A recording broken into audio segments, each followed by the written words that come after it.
Welcome to Astounding Stories of Space and Time.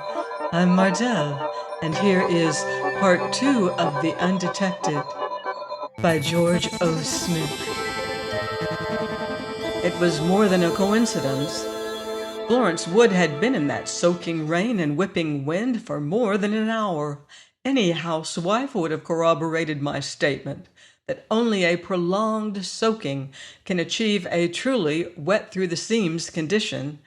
Oh, Daddy Wood was just the guy to think of a stunt like saturating the seams and fibers of his daughter's clothing by agitating the water supersonically at high amplitude, but let's face it, that would have beaten the hell out of her soft white skin. As for the umbrella, the wound could indeed have been made by a rapier-like thrust. But a comparison between the depth of the wound and the length of the tip showed that the bottom of the wound could not have been reached without forcing part of the umbrella itself into the victim's body. The face of the wound showed no such outsized penetration, hence the umbrella was not the sought-for weapon. At this point, Chief Weston's telephone interrupted him, and he snatched it up, bellowed his name, and then listened. Finally, he snarled that it was for me and fairly hurled the handset at me. I caught it at the end of its cord and said, "Captain Schnell, special detail." "Oh, I know it is you, Captain Schnell," said the suave voice of Edward Hazlitt Wood. "I just wanted to tell you that your analysis of the umbrella's uselessness as evidence was quite brilliant. Also, your logic in the matter of my daughter's rain-soaked clothing was clever. I really don't regret the chewing out that you were getting. You deserve it. I was hoping to find you bright enough to avoid it. Anyway, can we expect you for dinner this evening?" "Yes," I snapped and hung up, thinking of a few things that would have called for a terse reprimand about foul and abusive language if telepathy were administered by the Federal Communications Commission. "What?" snapped Chief Weston. "Yes. Date?" he snarled. I groaned. Wood did have the nasty telepath's ability to maneuver me into a situation that I could not conveniently avoid. "When they start calling the office to pester you for dates." "I know what I'm doing." "So do I," he yelled. "You're doing nothing." "Listen, Chief, I'll admit the long arm of coincidence, but you'll have to admit that when there's trouble, I'm usually the first one to smell it." "So, how do you connect them up?" "Chief, I walk out of that apartment with your own words ringing in my ears. Looks like the classical setup for a perfect crime, you said, and then I meet this girl who just happens to have a father who writes whodunits and is planning a series of books based upon the perfect crime."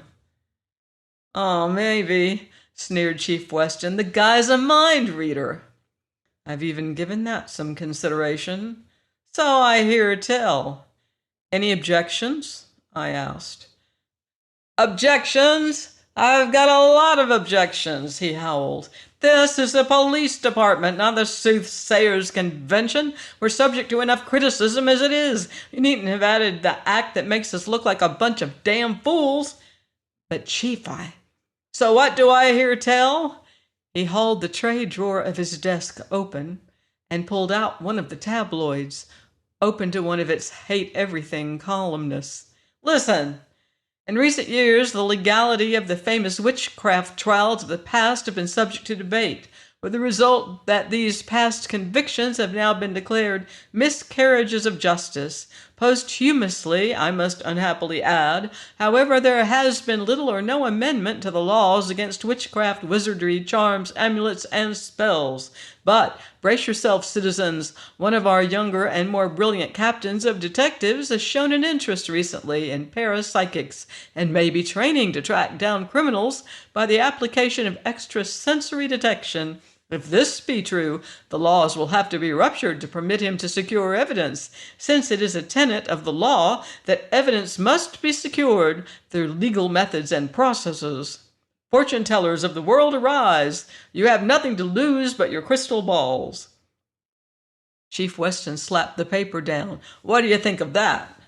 I said, "He's just making noise. Telepathy has nothing in common with—" "I wish I could stop you from even thinking about telepathy." "If you could," I said calmly, "you'd have to be telepathic to determine when I had violated your dictum, and if you were telepathic, Chief, you'd have been on my side from the beginning." He merely glared at me. At this moment I should have been expecting the worst and prepared to meet it, but please remember that there's always that mental block against prying, especially when the United States mail is concerned. But now Edward Hazlitt Wood was about to show me how a real extrasensory sharpshooter clobbers his enemies. Weston's secretary entered carrying a package. I saw it, knew at once what it was, and groaned with despair. The only chance I saw of getting out of this was the forlorn hope that Weston would believe the package was a dig, probably mailed by the sniping columnist. It was cleverly contrived. The addressee's name had been blurred and half obliterated so that it couldn't have been quietly dropped on my desk, where I could have disposed of its damning contents quietly. It had, of course, come special delivery, urgent, immediate handling. If I were a believer in amulets, witches, and spells, I'd have been of the opinion that an aura of urgency had been created about the box. Chief Weston's secretary handed it to him with a mumbled suggestion that it seemed to be important, and perhaps it should be opened in hopes that the contents would convey information as to the identity of the owner. I said nothing. Inside the package was a fine crystal ball, a set of tarot cards, with a thick book of explanations, and a second deck of cards, the like of which most people have heard but few have actually seen. They were the square, circle, wiggly line cards used in parapsychic research. There was the damning evidence of a packing slip with my name clearly printed on it, and a rubber stamp notation that the merchandise order had been accompanied by a prepaid postal note. The timing was perfect. The problem of keeping that package on schedule all the way from its point of origin to its devastating delivery must have taxed Wood's faculties, but he'd done it. Chief Weston's collar rose visibly, and in a voice loud enough to be heard in Asbury Park, he yelled, "Schnell, did you buy this?" I was trapped. No matter what I said, it was calculated to get me into trouble. For in the petty cash box, in the secretary's desk, was a petty cash slip made out in the amount of $39.17 for a postal money order payable to the Aladdin Novelty Company of Bayonne, New Jersey. The signature was good enough for me to accept it myself. All along the line it had been nicely legal, or would have been if I had really signed that petty cash slip. If it came to an argument, I'd have to perform miracles to prove my innocence. "Schnell," said Weston in a cold, level voice, "you'll get me a lead on the Gordon Avenues murder by tomorrow night, or hand me your badge." I fumed in silence because there was nothing to say. "Get out!" As I closed the door behind me, I heard the crash of the crystal ball hitting the wall. Luckily, he hadn't hurled it at the glass panel in his office door. My own phone was ringing as I approached my desk. I picked it up wearily and said, "Very clever, Mr. Wood. Very damned clever." He said, "Your basic difficulty, Captain Schnell, is that you have sworn to uphold the law and are compelled to employ legal methods. You must always work within the framework of the law. You would not think of tampering with the United States mails, even to save yourself from an unjust charge. What if I make a single move outside of the law? You'll use it against me, won't you?" "I'm afraid that's the way it has to be. You play according to your rules, and I'll play according to mine." "Well now, Mr. Wood, in our philosophy there may be strength Remember upon the day that the forces of law and order must violate their own concepts in order to effect their own ends. On that day, law and order cease to be the goal of honest men. Spoken like an idealist. Hanging up a telephone is not polite. But in this case, hanging up did not snap the link of communication. An angry man is a poor fighter. I sat shuffling papers on my desk, half of my intellect raging helplessly. Finally, I forced myself to sit and read the papers on the desk, even though I knew every word on every one of them. One reported that Wood had been one of the less conspicuous partners in a very successful personnel placement agency. I could have added a penciled note that a telepath should make a very successful personnel manager. Another said that Florence Wood was employed as a safety deposit vault clerk in the Third National Bank. This didn't bother me. What the standard human gets out of staring at a solid phalanx of safety deposit boxes is a headache, not perceptive gained information. There was a medical report that Wood had undergone a mild coronary occlusion some months ago, which had hastened his retirement. I wondered whether his retirement had been hastened by a real coronary occlusion, or whether he'd used his extrasensory power to fake the symptoms and control the doctor's instruments. Among the papers was a complete dissertation on the stab wound in Gordon Andrews' chest. There was no trace of any foreign body. The wound did not go all the way through the chest cavity. It was not clean cut, as if made by a sharpened weapon, but more like the semi-rounded end of an umbrella or a blunt, heavy spike. In the opinion of the medical examiner, the wound had been made with a rapid thrust, but it looked as if there had been no withdrawal. An inspection of the wound for traces of excess water, icicles, or carbon dioxide, dry ice, had failed to disclose any plausible weapon or projectile that could have evaporated or sublimed out of existence. I longed to suggest that a test be made for air. If a kinematic can create pyrotic effects by agitation of the molecules in something to be ignited, a good kinematic could make Maxwell's demon go to work for him, like compressing a volume of air into a .38 slug and projecting it at revolver velocity. And in the end, I was not leafing the reports or reading them. I was really staring at the wall. Specifically, I was staring at the calendar without paying much attention to it. And as I came out of my reverie, I realized that I'd been absorbed in a little red smudge on one of the dates. Association is a funny process. The combination of calendar and red blob stared at hazily had finally brought my mind around to thinking of February the 14th, which honors a patron saint who has absolutely nothing to do with Jimmy Valentine, who was reputed to have been a very fast man with a combination of a safe, especially the type of safe that Gordon Andrews kept his money in, because he did not trust banks, which may have been a good idea considering that Florence Wood worked in a bank vault and her father.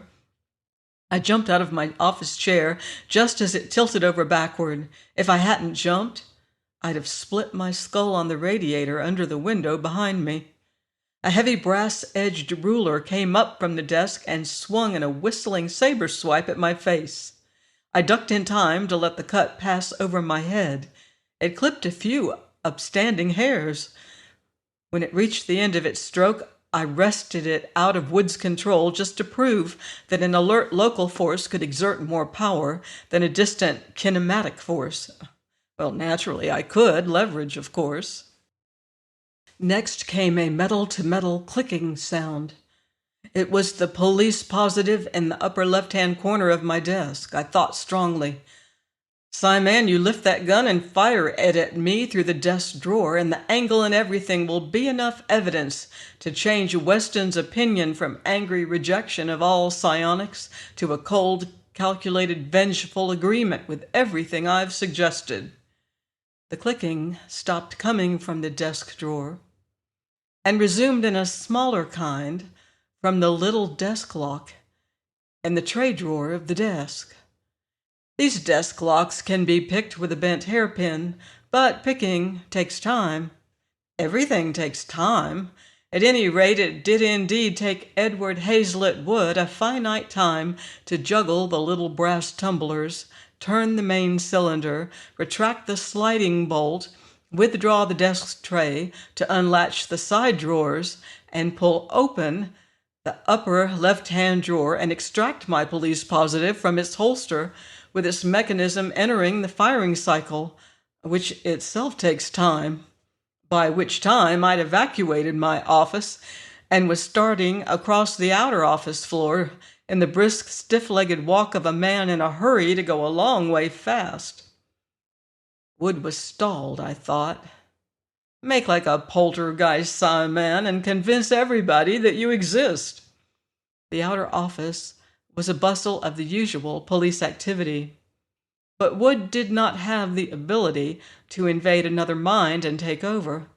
At least not one of the men in the office suddenly had a fit of homicidal mania, with Captain Schnell listed as the first victim, and so I made Weston's office and shoved my head in through the outer door and yelled, "Weston, Third National Bank, and make it fast!" I turned and headed outside as Weston started the usual top brass routine of wanting to know all of the infinitely variable reasons why he should leave his office at all, let alone right now. With no one to fire delaying questions at, and with a growing realization that he was not going to learn a thing by sitting there in fulmination, he followed. I paid no more attention to him once I knew he was on his way. I had my own hands full. Considering the general reliability of the average internal combustion engine in the face of neglect, abuse, and the natural ravages of weather, the automobile engine is a brute force mechanism completely unable to support a psychosis. I was, however, appalled to discover just how many little thumb valves, levers, wires, doodads, cams, gizmos, and cadoodles there are, each of which must be adjusted within ridiculously narrow limits before the so-called brute force mechanism will deign to turn a gear. But again, and luckily, making adjustments and maladjustments takes time. And by the logical rules of classical mechanics, the simple maladjusting turn of a screw valve takes no longer to return to adjustment, provided the restorer is as bright and quick as the wrecker. We worked our way through it like a pair of fencers or jiu-jitsu professionals going through the formal ritual of opening their engagement. He fastened the starting system, but I licked him cold on that one because the ignition key controls the starter relay switch, and I could handle both with one hand. He tried to block the starting relay, but the armature had started before he arrived with his kinematic barrier, and the solid mechano-electrical power carried the armature home. He made a futile attempt to flummox up the laws of Mr. Ohm, but he did not have the power to prevent amperes from flowing from the battery into the starting motor. By the time he thought of gumming up the Bendix, the gear had meshed against the flywheel and the engine was turning over. He tried to flood the engine, but I held the choke valve just as I wanted it. He fiddled with the breaker points, and I blocked that one until one of the cylinders fired. That kicked the whole engine into life and made the engine far too rapid to control, moving member by moving member. This caused his attention to turn to the needle valves, but as fast as he turned them out, I turned them back in again. He hit the choke again, and I parried his thrust. The engine kicked over, caught, spluttered, and backfired, and then went into an erratic running that smoothed out slightly as it warmed. I wasted no time. I kicked her into gear and took off in a jackrabbit start with my siren wailing. Exultantly, I thought, "Can you hit a moving target, man? Yes, you can stop an internal combustion engine turning at 3,000 revolutions per minute by yanking off the ignition system, but not when your opponent is doing everything in his power to prevent you. but not when both of you are traveling at 60 or more miles per hour, and you have a rougher driving course than he." My own siren was clearing my way, driving motorists to the shelter of the side streets and parking places, and causing my fellow policemen to take charge blocks ahead to clear the path for the vehicle that had the right to exceed the city speed limit. My worthy opponent drove at 60 miles per hour at his own risk, trying to race me to the Third National Bank. Wood's extrasensory driving was no better than mine. The traffic pattern was clear to both of us. But who should know better than a policeman what the average motorist will do in the face of an emergency? He took the time now and then to hurl something at me, but this was not very effective. If you think not, figure how many things you can see and use as weapons while driving at 60. And two, he was also fighting the unfavorable end of a missile problem called terminal control, which simply states that any guided missile approaching its target is subject to greater and greater interference by the enemy as it gets closer. Wood's near misses I ignored with a disdain calculated to make him furious, and his near hits I blocked with an ease that proved my ability to outguess and outmaneuver him. I chuckled to myself, for Edward Hazlitt Wood had been played off balance. He'd committed the hysterical mistake of fighting me on my ground instead of his. He had thrust and I'd parried and advanced, forcing him to thrust again before he could recover. He'd been fighting in the very odd position of conducting a vigorous offense while backstepping in inexorable retreat. He should have run and run until he was clear enough to prepare a single telling blow. And so ultimately I came to the front of the Third National Bank in a screeching halt. I stepped under a falling cornice, neatly avoided a revolving door that tried to slice me, and sidestepped the bronze bust of Salmon P. Chase that toppled from its niche of honor above the door.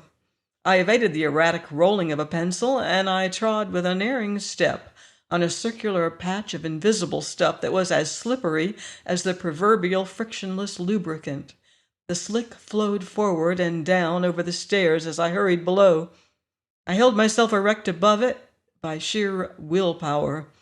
As I strode toward the safety deposit vault, I thought exultantly, "You're outpointed, Simon." Florence Wood looked up from her little desk and cried, "Why, Captain Schnell, how nice to see you." "Hello," I said with a smile. "I hope you won't mind my company for a while." "I'm not likely to go for a stroll in—" "Captain Schnell, don't!"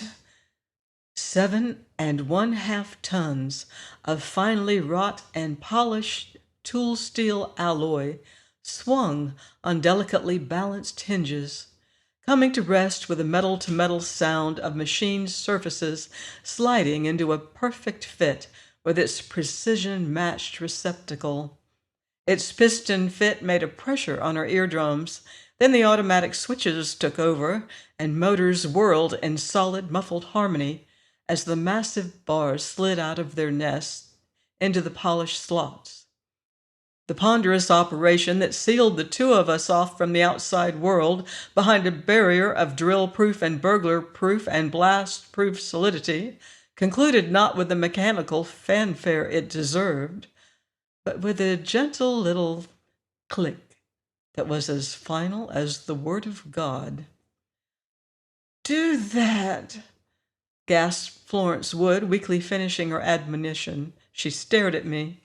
The knowledge that this bank vault door was equipped with a time lock that would not permit it to be opened except in the interval between 9:15 and 9:30 in the morning of any working weekday ceased to be more information and became vitally important to Florence Wood. So did the secondary knowledge that the bank vault was also contrived in available volume to limit the breathable air. There was not enough to support the average human adult overnight until opening time tomorrow morning. Now there were two of them entombed in it, and she was one of them. "We'll die!" she screamed. "Trust me, Florence, She looked dubious. She was not at all willing to regard anyone as competent who was so foolish as to lock himself into a bank vault, and her with him. Florence was still struggling through her sea of mixed thoughts when the telephone rang. It was Chief Weston, and he bellowed almost loud enough to hear through the yards of concrete and steel that separated us. "Schnell, what in the bloody hell have you done?" "I've shut the vault," I said. "You'll die." "I doubt it." "How do you propose to get out?" he demanded with heavy sarcasm. "Just ask Edward Hazlitt Wood, the Psi-man in our midst." "Schnell, if you get out of there alive, I'm going to ask for your If I get out of here alive, you'll need every faculty I have to keep our Psi-man jugged for good." "You and your extrasensory!" "Chief, get it through your thick skull that I am so convinced I'm right that I'm betting my life on it." "And can you tell me why he's going to give himself away to rescue you?" "Because I have his daughter right here beside me." "Schnell!" "Stop yakking, Chief. Call me when Wood arrives. I have an emotional problem on my hands down here." "How do you know Wood's coming?" "He's been following my every move by telepathy," I said, "and he's been trying to block me all the way. Ha! He knows all right." Then I hung up to stop a lot of senseless gab. I turned to Florence, who was just beginning to understand what I had said and what it meant to both her and her father. She stood there with shocked eyes regarding me, and with one hand pressed back against her teeth, she said, "I don't believe it," in a barely audible voice. "I'm sorry. It's true," I told her. "It can't be true." "That's what you'd like to believe," I said softly, "but the fact remains that your father is a killer." "I'd rather die." "Florence, the choice between death and dishonor is not yours to make. Whether you live or die is up to your father, who was guilty of placing you in this awkward position by turning his talents to evil." She stared at me. "But how could you—" There was no other way but to bait this trap emotionally. "So cold and cruel." I nodded. "So are the pioneers who saved one last bullet for their wives." How could I tell this hurt girl that I had looked time and again into the minds of killers and found them far worse than the deeds they committed? When the official record states that upon such and such a date, so-and-so was punished for his crime, how is he punished for the harm he did to those who placed their trust in him? I hate them because they force me to reveal them for what they are, making me an agent of their betrayal. The phone rang again. "Yeah, Chief." "Schnell, Wood's just arrived. What shall I tell him?" "Don't bother. He knows it all." "Schnell, granting that you are right, why should he show his hand when he knows, or could easily find out, that the time lock-setting mechanism is on your side of that vault door?" "Sure it is," I replied, "but it's covered by a sheet of 5-ply safety glass." "Use your revolver." "Chief, reprimand me for a violation of regulations if you must, but let me point out that only an idiot would wear a gun when he's pitting himself against a Psi-man." "Got everything figured out, haven't you, Schnell?" "Chief," I said, "this affair started in a sealed room, and now it's going to end in one." I yanked on the telephone and pulled it out of its connection block, snapping that link of communication. Then, to satisfy Edward Hazlitt Wood, I hurled the instrument as hard as I could against the safety glass. The telephone bounced as if I had thrown it against 6 solid feet of battleship plate armor. I thought. "Psi-man, you are trapped," he thought. I've killed before, Schnell. Why shouldn't I profess helplessness and innocence and accuse you and the whole police department of the stupid and wanton death of my beloved daughter? Because you've erred, Psyman. Ah, now I have proof. You're a Psyman too. Who, me? I thought, without a visible change in my expression for Florence Wood to see. You're the one who erred. You neglected the rules. Not so stupid, Wood. The law is really very sensible. It's strong, Wood, and it fosters the strength that comes of following it. So you see, Simon Wood, by never making any overt use of my talent, by never admitting that I know more than any clever man can see and deduce from what he knows, it has now become quite obvious to Chief Weston that if any such shenanigans as extrasensory manipulation of this bank vault door take place, you're the only one suspected of parapsychic power. And then the time lock setting dials clicked around, their tiny nose muted by the glass door. They came around until they pointed to the present time. Then came the louder manipulation of outside dial lock, the heavy click of massive tumblers, and then the solid turning sound of wheel and mighty lever. The vault door swung open. Outside, a pale and speechless man faced me, looking at his daughter. Weston was shaking his head, but the confusion was clearing. Weston was a good man, quite willing to operate without a full explanation, so long as there was a reasonable probability that some reasonable explanation would come later. The president and 4 vice presidents of the bank stared at their vault door in dismay, wondering how anyone could from now on rely on any protection, if the best of the vault maker's art could be opened with such ease. And Florence, she started forward with a glad cry, but stopped in mid-stride as she realized the full truth in those fractions of a second. She became the full mature adult who had been hurt, and who knew that hurt and pain are not the end. She stopped a full yard from him and whispered, "Daddy, you did it."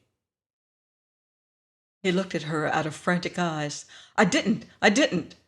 Chief Weston took a pair of handcuffs from one of the uniformed cops and held them up in front of Edward Hazlitt Wood's eyes.